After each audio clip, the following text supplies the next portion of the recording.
প্রসঙ্গে শনিবার এয়ারফোর্স ওয়ানে সাংবাদিকদের ট্রাম্প বলেন তিনি মনে করেন ইরানের উচিত পারমাণবিক অস্ত্রবিহীন একটি চুক্তিতে সম্মত হওয়া, তবে তেহরান এমন কোনো চুক্তিতে রাজি হবে কিনা সে বিষয়ে সংশয় জানান তিনি। ফক্স নিউজকে দেয়া এক সাক্ষাৎকারে ট্রাম্প আরো বলেন ইরান আমাদের সঙ্গে কথা বলছে, আমরা দেখব কিছু করা যায় কিনা, না হলে কি হয় সেটাও দেখা যাবে। আমাদের একটি বড় নৌবহর সেদিকে যাচ্ছে। কেন সৌদি আরবের অবস্থান বদলাচ্ছে বলে মনে হচ্ছে? ইরান কেন আরব দেশগুলোকে সতর্ক করছে? আর ডোনাল্ড ট্রাম্পের বিশাল নৌবহর আসলে কি বার্তা দিচ্ছে? সৌদি আরব কি সত্যিই অবস্থান বদলেছে? সম্প্রতি এক্সিওসের একটি রিপোর্ট বড় আলোচনার জন্ম দিয়েছে। রিপোর্ট অনুযায়ী সৌদি প্রতিরক্ষামন্ত্রী প্রিন্স খালিদ বিন সালমান ওয়াশিংটনে গিয়ে মার্কিন কর্মকর্তাদের সঙ্গে গোপন বৈঠক করেন। এই বৈঠকে সৌদি আরব নাকি যুক্তরাষ্ট্রকে একটি স্পষ্ট বার্তা দেয়, ইরানের বিরুদ্ধে সিদ্ধান্তহীনতা দেখালে তেহরান আরো সাহসী হয়ে উঠবে। এটা গুরুত্বপূর্ণ কারণ এর আগে সৌদি আরব ঠিক উল্টো কথা বলেছিল। আগে সৌদি যুবরাজ মোহাম্মদ বিন সালমান ট্রাম্পকে সতর্ক করেছিলেন, বলেছিলেন ইরানে হামলা হলে গোটা উপসাগর জুড়ে যুদ্ধ ছড়িয়ে পড়তে পারে, তেলের বাজারে ধস পড়তে পারে, পুরো বিশ্ব অর্থনীতি ক্ষতিগ্রস্ত হবে। এমনকি 27 জানুয়ারি সৌদি যুবরাজ সরাসরি ইরানের প্রেসিডেন্ট মাসুদ পেজেশকিয়ানকে ফোন করেছিলেন। সেখানে তিনি বলেছিলেন সৌদি আকাশসীমা ইরানের বিরুদ্ধে কোনো হামলায় ব্যবহার করতে দেয়া হবে না। ইরানকে ঘিরে আজ মধ্যপ্রাচ্যে অস্বস্তির ঘনঘটা। যে কোনো মুহূর্তে বড় কিছু ঘটে যেতে পারে এমন আশঙ্কায় কাঁপছে পুরো অঞ্চল। মার্কিন সংবাদ মাধ্যম দ্য ড্রপ সাইট নিউজের এক বিস্ফোরক প্রতিবেদনে দাবি করা হয়েছে প্রেসিডেন্ট ডোনাল্ড ট্রাম্প চাইলে আজই রোববার থেকেই ইরানের বিরুদ্ধে সুপরিকল্পিত সামরিক অভিযান শুরু হতে পারে। হোয়াইট হাউসের অন্দরমহলের সূত্রগুলো বলছে সব প্রস্তুতি নাকি প্রায় শেষ। তবে এই সম্ভাব্য হামলা কেবল ইরানের পারমাণবিক স্থাপনা বা ক্ষেপণাস্ত্র কর্মসূচি ধ্বংসে সীমাবদ্ধ থাকবে না, এমনটাই ইঙ্গিত মিলছে। বরং লক্ষ্য আরও ভয়ঙ্কর। মার্কিন যুদ্ধ পরিকল্পনাকারীদের ভাবনায় রয়েছে শিরচ্ছেদ কৌশল, অর্থাৎ সরাসরি ইরানের শীর্ষ নেতৃত্বকে নিশানা করে সরকার পরিবর্তনের চেষ্টা, যাকে বলা হচ্ছে রেজিম চেঞ্জ।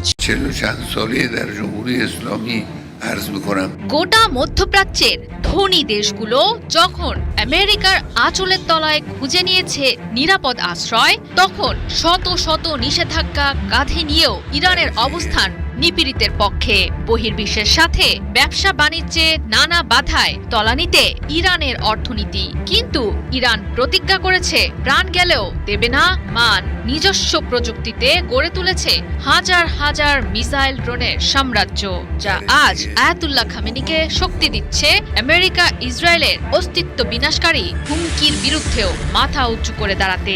ইরান আজ জোর গলায় বলছে প্রতিরক্ষায় তাদের পারমাণবিক অস্ত্রের প্রয়োজন নেই। এটি ছাড়াই নিজেদের সুরক্ষা নিজেরাই নিশ্চিত করতে সক্ষম তারা। সৌদি আরবের প্রতিরক্ষা মন্ত্রী প্রিন্স খালিদ বিন সালমান যুক্তরাষ্ট্রকে ইরানের বিরুদ্ধে আরও কঠোর অবস্থান নিতে আহ্বান জানিয়েছেন। তিনি সতর্ক করে বলেছেন, যুক্তরাষ্ট্র যদি সামরিক পদক্ষেপ নিতে ব্যর্থ হয় তাহলে ইরান আরও সাহসী ও আত্মবিশ্বাসী হয়ে উঠবে। মার্কিন সংবাদ মাধ্যম এক্সিওস জানিয়েছে, ওয়াশিংটনে অনুষ্ঠিত গোপন বৈঠকে প্রিন্স খালিদ এই মন্তব্য করেন। আলোচনাটি ছিল সম্পূর্ণ রুদ্ধদ্বার। এখানে প্রকাশ্যে সৌদি যা বলে, গোপনে বলেছে তার পুরোপুরি উল্টো। আমেরিকার এয়ারক্রাফট ক্যারিয়ার ইরানের কাছাকাছি রাখার পর থেকে পুরো মধ্যপ্রাচ্য গরম হয়ে উঠেছে। কেননা এর ঠিক 48 ঘন্টা পরেই চীন থেকে ছেড়ে গিয়েছে চীনের এক বিশাল যুদ্ধজাহাজের বহর, যার মধ্যে চীনের এয়ারক্রাফট ক্যারিয়ারও রয়েছে। তবে মূল যে খবরটি সামনে এসেছে তা হলো ইরানের মধ্যে উপকূলীয় সাগরে যাচ্ছে রাশিয়ার সবথেকে বড় ও গোপন সাবমেরিন বেলগোরোড ক্লাস সাবমেরিন। এটি কোনো সাধারণ সাবমেরিন নয়, এটি পৃথিবীর সবথেকে বড় ও শক্তিশালী পারমাণবিক সাবমেরিন। এটাকে বলা হয় সমুদ্রের নিচে ঘুমিয়ে থাকা দৈত্য। এর প্রধান কারণ হলো এটি একটানা পানির নিচে 6 মাসের বেশি সময় ধরে লুকিয়ে থাকতে পারে, একটানা এক জায়গায় মাসের পর মাস কাটিয়ে দিতে পারে। এই সাবমেরিনের দৈর্ঘ্য 184 মিটার, উচ্চতা 15 মিটার, ওজন প্রায় 30,000 টন। এত বড় যে এর ভেতরে আরেকটি ছোট সাবমেরিন রাখা হয়।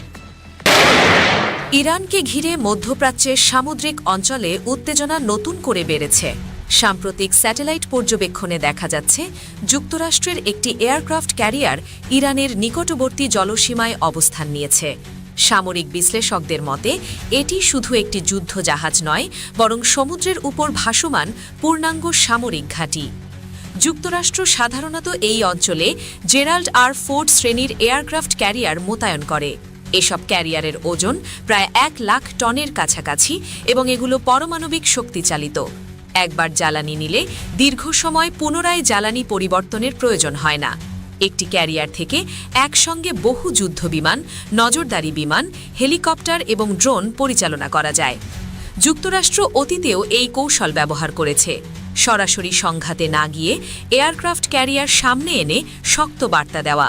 তবে এই ক্যারিয়ার কখনোই একা থাকে না। এর সঙ্গে থাকে ডিস্ট্রয়ার, ক্রুজার এবং সাবমেরিন সহ একটি পূর্ণাঙ্গ ক্যারিয়ার স্ট্রাইক গ্রুপ। মধ্যপ্রাচ্যের আকাশ জুড়ে বইছে যুদ্ধের বাতাস। যে কোনো মুহূর্তে সেই উত্তেজনার বাতাস রূপ নেবে সংঘাতে। এদিকে ইরান